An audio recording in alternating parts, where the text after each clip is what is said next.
Welcome into the newest episode of Side Mission. I, like always, am your host, Rusty Ellis, joined by just two of the boys, Matt and Thacker. It is our first episode of 2023. I just about said 2022. I'm fucking slow. Anyways, today we got a little bit of an episode because for those who didn't know, Kyle and I, he's not here for this episode, unfortunately. Kyle and I are like 95% of the creative brain behind Side Mission, so we decided to let Matt and Thacker come up with an idea for these first couple of episodes. So we're doing Matt's idea today. Matt, do you want to explain the idea? Yes, I would like to thank you for that marvelous introduction. So, Kiss my ass. I decided to come up with an idea that's never been done before. It probably has, but it probably has. Not gonna cap. It probably has. But in my world, this is a completely original idea. I decided to take one different gaming franchise. So, for example, let's take something like Animal Crossing. Now we know that it has a online functionality, but it's very shallow, where it's just like you can only invite your friends to your town. But imagine if they took Animal Crossing and made it into an MMO. So, for those who don't know, that means massively multiplayer online multiplayer. I really butchered that, actually. So the idea basically is just what are some like interesting twists that we would like to see some of our favorite franchises take. Not necessarily us predicting like what the next installment in the franchises are going to look like, but saying that if we had a little bit of creative power over them, what are some changes we would make to maybe change up the gameplay, change up how every game kind of operates. And I think that we've got some good ideas. So, Matt, you were the one that came up with the idea. Talk about your first idea, because you had a couple interesting ones that I think we can really get into. So, we've been playing a lot of Splatoon 3 since it came out, and the story mode itself is really, really great, with a lot of platforming aspects. But I was thinking, what if they took it a step further and created a fully realized 3D world for Splatoon, where it's still kind of the basic concept from the single player, from the main 3 games, but they take it and they kind of give it that open world 3D-esque like Mario 64. So are you saying like maybe give it the Odyssey treatment? The Odyssey treatment? Yeah, you know, that's more recent. We don't talk about 64 anymore. And I just really want like a fully realized 3D world. I like that. A camera, like it has a free roam camera as well, like original Splatoon games, like. But I just want to see them taking a step further instead of just like separate little mini areas that have platforming. But yeah, exactly what Rusty said. Take it into like the Mario Odyssey way, where you have different objectives in like one single world, or just like little boss fights thrown in. Whereas right now they do kind of have something like that, but it's like a single boss per world. But I'm thinking like multiple bosses. But the levels are kind of like zoned off. Yeah, I kind of see what you're saying. No, I agree. I think so. I guess another comparison, are you saying like maybe do for Splatoon what Kirby and the Forgotten Lands did for Kirby last year? Yeah, that's that kind of evolution for a series, because it really worked well for Kirby. And it definitely worked really well for Splatoon. I agree. Like the base concept is already there with the platforming, and they did such a phenomenal job with it. But I would just love to see it take a step further, because Splatoon itself is one of Nintendo's most popular IPs, but it also came out during the time of the Wii U. Oof. And Nintendo does not really release a lot of new franchises that blow up like Splatoon did. Yeah. So they could definitely take advantage of that and maybe even get new fans into the series as well. I think that Splatoon, honestly, and Thacker, I'll let you chime in here too. I think Splatoon is probably one of my favorite Nintendo IPs right now. I loved Splatoon 3. I thought that it was great. And I think that where that really works is that I think the world is actually really interesting. And it's something that I would like to see more of, because of just, again, how intriguing it all is. I would love to see maybe the origins of how this place came to be, stuff like that. But I do think that an open world, and again, Thacker, I'll let you kind of add in here, I think that an open world would actually do quite a bit for Splatoon. Honestly, I think it'd be really interesting. I think it would be an amazing idea. And with Splatoon 3 being my first installment of the Splatoon games, again, shout out to Matt and apologies to Matt for not giving it a chance earlier. But I honestly have to agree. An open world would be really interesting. I feel like the story would be where that game would have to take off, though. But well, to be honest though, I remember this, and Matt, I think we might have recorded an episode right after Splatoon 3 was revealed, because I think we actually did. I think it might have been the Mario 3D World episode, because that same day we did the episode, there was that Nintendo event that revealed Splatoon 3. Didn't we all kind of feel like that's what it was going to be? Was like some bigger open world and like some big like new change for Splatoon, because that's what the trailer. That's what I think we all felt like it showed. It felt that way. Matt, did you have that same feeling as well? I did. I felt like this was going to be a more narrative, like story-driven, like a single player that is done that we haven't seen done before. But with Splatoon 3 single player, they really took the route from the DLC from Splatoon 2, where it's like one giant segment, but with like the levels themselves are just like thrown into there. Because I know you guys have played some of the single players, so you know exactly what I'm talking about with like the little pots that you go into. Yeah. It's just kind of best way for me to describe it for anyone who played Mario Sunshine. Those little extra worlds that you go into where you lose the flood. It's very similar to like a boxed in area, just where you have to solve puzzles in order to complete the challenges. Yeah, no, I think there's absolutely something there. I think that's a good idea, and it's one of those where I'd love for Nintendo to hire us, because I feel like that would actually be a really cool idea. Thacker, exactly. Thacker, what's your first idea? First idea, and we're gonna stay in the Nintendo realm for a bit. Thank God neither of them are Nintendo. Jesus Christ. As we all know here on Side Mission, the three of us are huge Pokemon fans. Kyle's gonna fucking scream when he listens to this episode, because we know how he feels about Nintendo. He's gonna fucking have a field day with this. I just hope whatever's going on, I hope he's okay. Anyways, okay, Pokemon. So with Pokemon, we always have this turn-based strategy, these battles and everything, with the exception of course, Poke Tournament. But what if we actually, what if we actually had a Pokemon game, like a mainline Pokemon game, with free-form fighting? Okay. Instead of the standard turn-based, the moves being select and play, actually having it to where each of your, for the Switch at least, each of your different buttons, being A, B, X, Y, was linked to a move. So are you saying like when you throw the Pokemon out, like you control it, that specific Pokemon? Yeah, like kind of take a mix of how Mystery Dungeon was, where you actually played as the Pokemon, but instead of having it still turn-based, having it as a free-form fighting. I'm intrigued. You've got my attention. Because you would still have, you could base it off in the world of Mystery Dungeon. Yes. And have all of that going on. But instead of it being this turn-based, you'd be able to have a lot more intriguing fights. You'd be able to actually do different things. For most Pokemon, having the move Scratch and everything, you could actually use that kind of like most of your open world fighters, like Dark Souls, Breath of the Wild, stuff like that, and actually have it to where your main attack is some super simple move. And you can build up to, say, like a flamethrower, you can build up to Hydro Pump, Solar Beam, that kind of stuff. Okay, I'm certainly intrigued. I think that, so obviously the point of this episode is we're not here to debunk any ideas.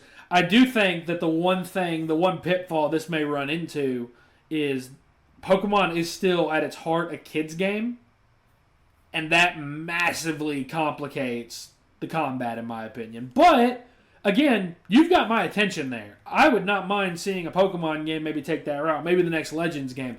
I do foresee the one issue being if you complicate the combat, it no longer becomes a kid's game. And I mean, Pokemon is enjoyed by a very, very wide array of people. True. So I don't think that that's really a massive problem. I think that that's definitely a problem you can work around. I don't know. I am intrigued though. Matt, what are your thoughts on all that? I mean, for a mainline game, I think that because I believe that the formula just really works as it is, just keep it how it is, obviously, with just the little changes here and there that they decide what to do with each gen. But I mean, there are plenty of Pokemon spin-off games. And, like, I think Thacker's idea could definitely work in that realm of, you know. That's why I said like Pokemon Legends. That's Yeah. kind of what I was thinking. Yeah. And even if you made the game rated T instead of the standard E, right?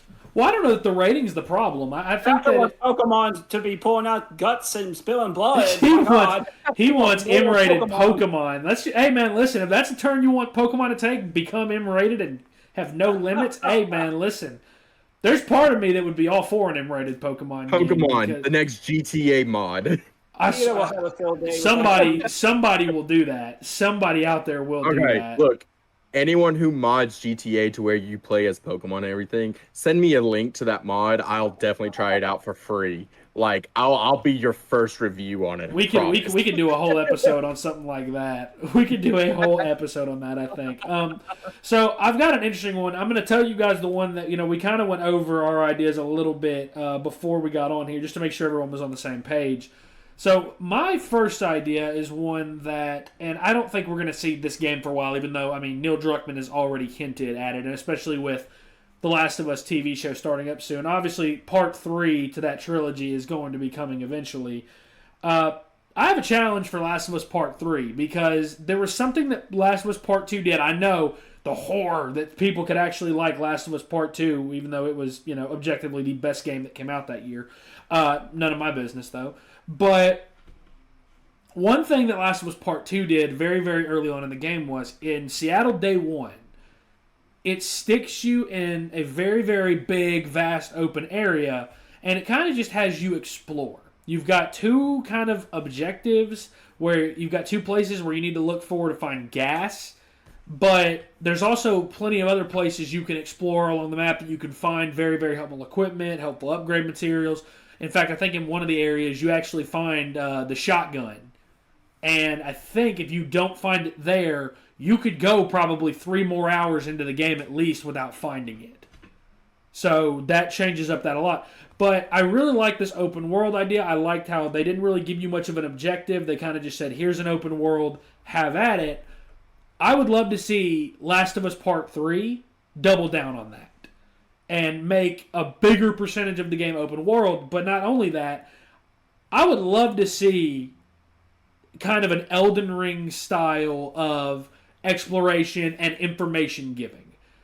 In Last of Us, as is the case in most story-based games, you have information kind of just spoon-fed to you. You don't really have to read things that you pick up. They don't really give you that much story anyways. They give you a little bit, but not a lot. But in this one, what if, because odds are a big part of this game is going to be her finding Abby, what if to get on the proper trail, you had to spend the first 5 to 10 hours of the game in a big open area looking for information, looking for clues, talking to different people that are around, and what if you had to do all of that just to get on the right trail? I personally, as someone who loves the Souls games, loves From Software, loves their storytelling, I think there's a way that works. I'll let you two tell me what y'all think, but I think there's a way that works. Spoiler alert, my other idea is also From Software related, but I'm not going to get into that just yet. I am interested to see if y'all think that could work, or if y'all think that's just completely stupid. I honestly, hearing it out and everything, it sounds intriguing. It sounds like you would honestly be playing more detective work than you would anything else in the Last of Us game. Well, the thing is, we've all played both games. We know how important exploration is in The Last of Us. It's a very, very key part of the game because, especially on higher difficulties, and I'm going to address that in a second because I think there's another thing they could do with regards to difficulty. They won't do it in a million years, but I think they could do it. But with regards to difficulty, I think that the best way to go about this, because exploration in these games is important because of materials. And the difficulty, besides giving you less health, enemies more health, them do more damage, you do less damage, is the scarcity of materials. I think in this game, cut difficulty out altogether. Cut the difficulty out altogether. Don't put an easy mode in. Don't put grounded, which is why I know they will never do this in a million years, because grounded is something that people just love, that difficulty. Don't put any of that in. Make it a dynamic difficulty. Make it a dynamic difficulty that gets harder as you go, and that forces you to think about, okay, am I ready to go, or do I need to explore more? Do I need to look for more? Do I need to find? Do I feel like I've explored every bit of this area to find every material that I can? Make the difficulty dynamic, because I feel like a game like Last of Us, it gains something when you play it on grounded. It loses something when you play it on very light. And the normal difficulty is a little too easy. Hard is a little bit too hard. There's no real in between. What if instead you just did dynamic difficulty? So, Matt, you haven't really said much. I'll let you talk about what you think about that. I think that would be a great evolution for the franchise, especially if Last of Us 3 will be probably the last one in this. It'll never fucking happen. Yeah, but I love that idea, and they kind of explored some of that. What was that? The name of the city that you're? Was it Seattle. Last of Us 2? Seattle, yeah. So kind of take what they did with Seattle, where you could go into like all these different buildings, and just expand upon that, but don't limit it to just like chapters, because that's how Last of Us works. Is you're playing by chapter. Yeah. But when you're taking that that dynamic, like what you're talking about, I feel like that they could add just like so much more, especially to explore different like side stories. Like, add side quests.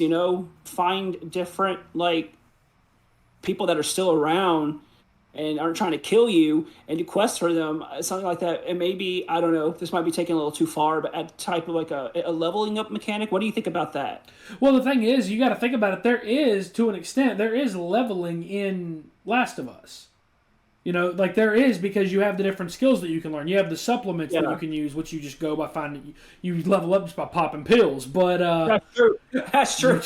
that's a whole other can of worms we're not going to get into. But I think that there is a way in which an open world Last of Us could work. And we've all seen the rumors that Naughty Dog is working on a very, very big, expansive multiplayer game.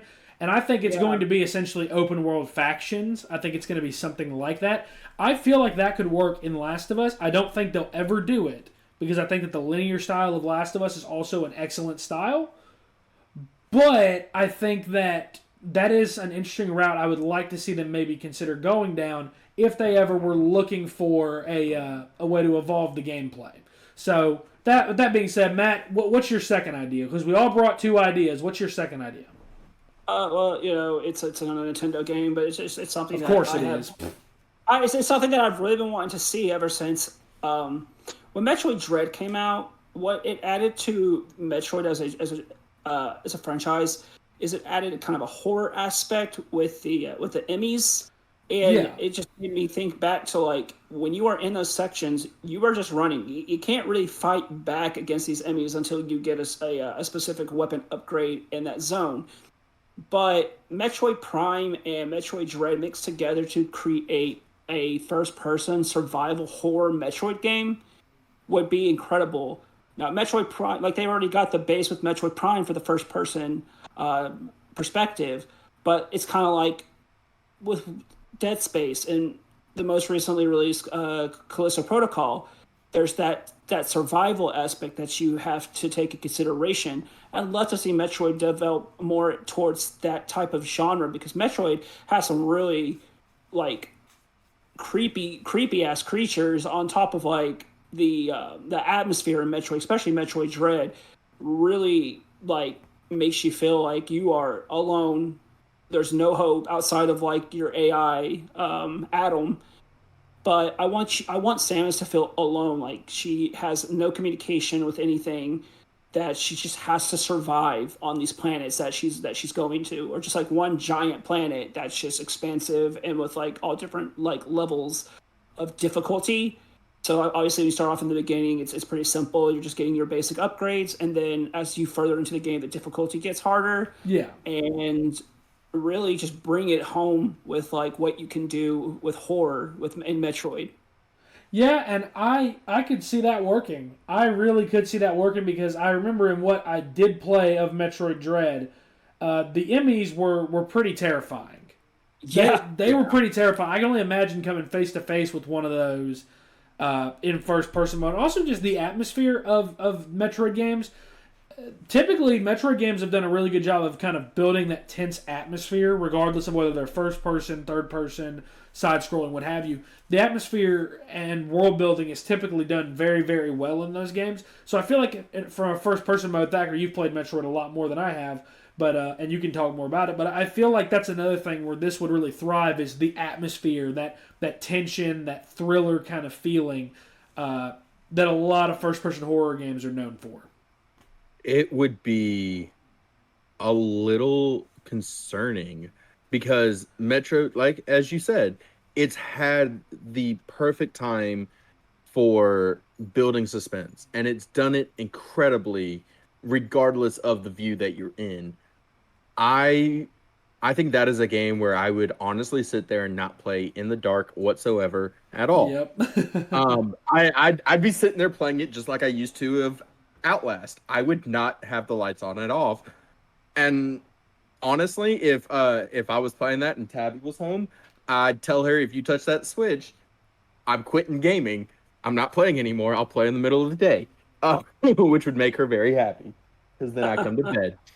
But no, it would be terrifying, especially when you take into more considerations of the horror aspect and you add more grotesqueness to it. So you could have like a decaying Emmy, or you could have some of these bosses that are just a little bit more grotesque to add to that horror aspect.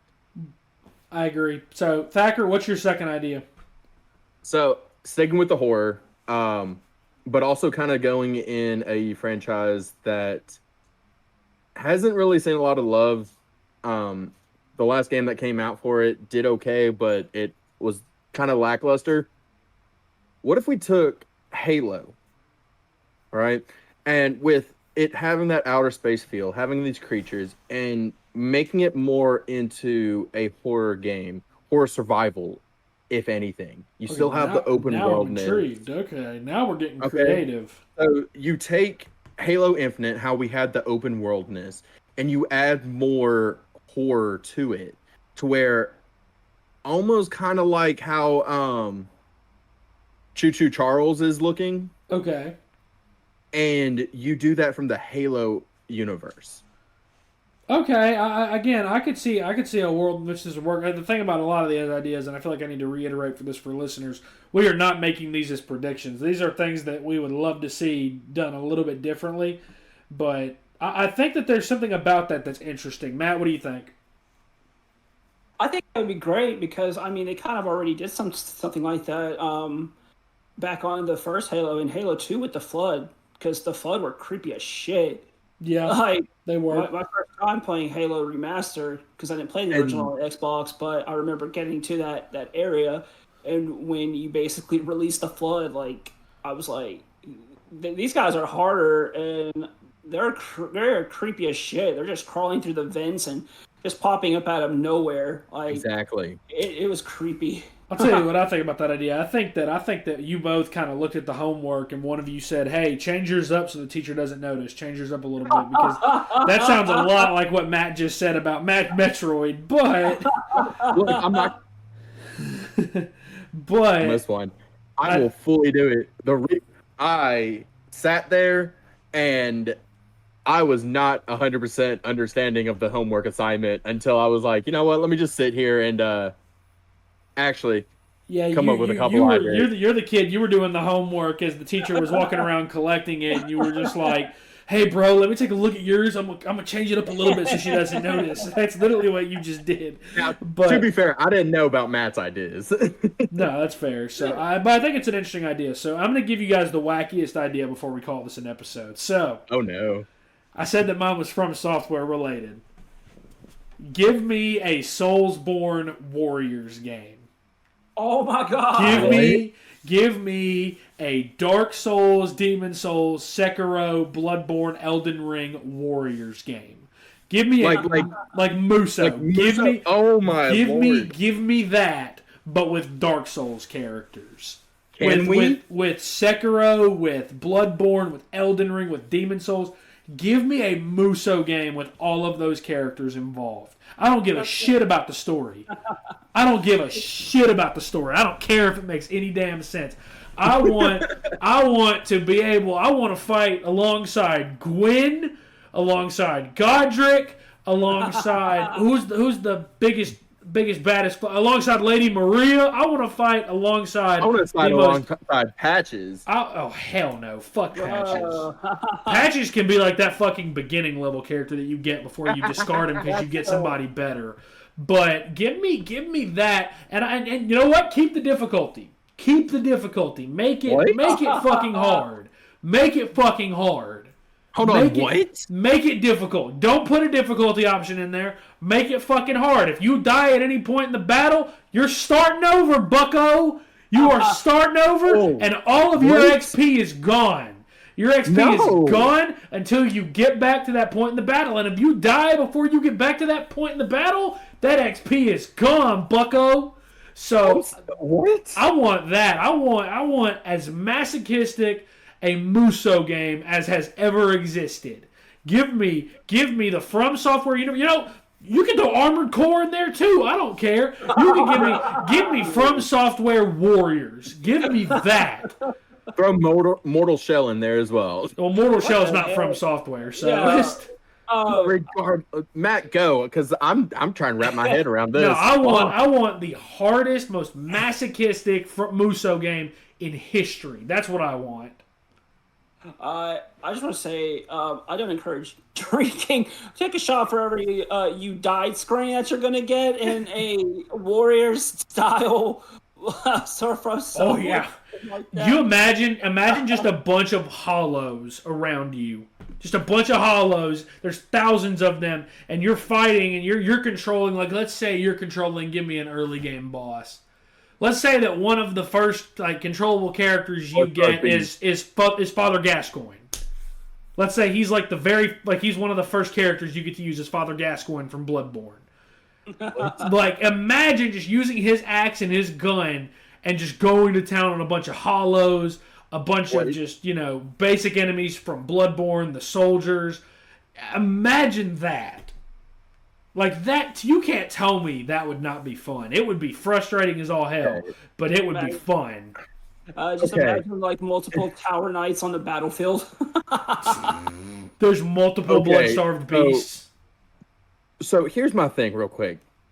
As Rusty has said, Matt understood the assignment. I was the kid in school copying it as the teachers walking by. Rusty was the one who knew about the assignment before it was even given out and knew exactly what he wanted to talk about. What the hell? Rusty, I am all down for it. I will back it up. We need to start a Kickstarter. We need to start a Kickstarter for that. If there's a Kickstarter for it, I will invest into that. But I would be terrified to just see blood-starved beast all over the field. Imagine just 5 of them show up. They just spawn in randomly. Imagine, but don't let it in there. Imagine the later levels you get 5 Millennias. Oh no, I got one for you. Imagine having Fortisax and Placidusax and have 3 of each on the battlefield at one time. Oh, I'll do you one better. Imagine that Gehrman is there. Let's say you get to one level, and across from you is Gehrman, Orphan Akos, Ludwig the first Vicar from Bloodborne, Melania, Elden Beast, and fucking Gwen, Lord of Cinder. Imagine that those are the enemies that are standing across from you. You're fighting imagine that every last boss from every From Software game. Imagine Ishin the Sword Saint from Sekiro across from you. No, imagine False King Allant across from you next to Ishin the Sword Saint. Dude, I would hate my life, but I would 100% play the fuck out of that game. From Software, this is your challenge. Make a From Software Warriors game. I will platinum it. I will do whatever it takes to platinum it. From Software, if you're out there, From Software Warriors, make it fucking happen. I would love to play that. So That's going to be the end of this episode. Be sure to check us out on Twitter at Side Mission Pod. You can follow us on Facebook and TikTok at Side Mission Podcast as well. For the two of the boys, for Thacker, for Matt, for Kyle's non-existent ass, I'm Rusty. Thanks for listening.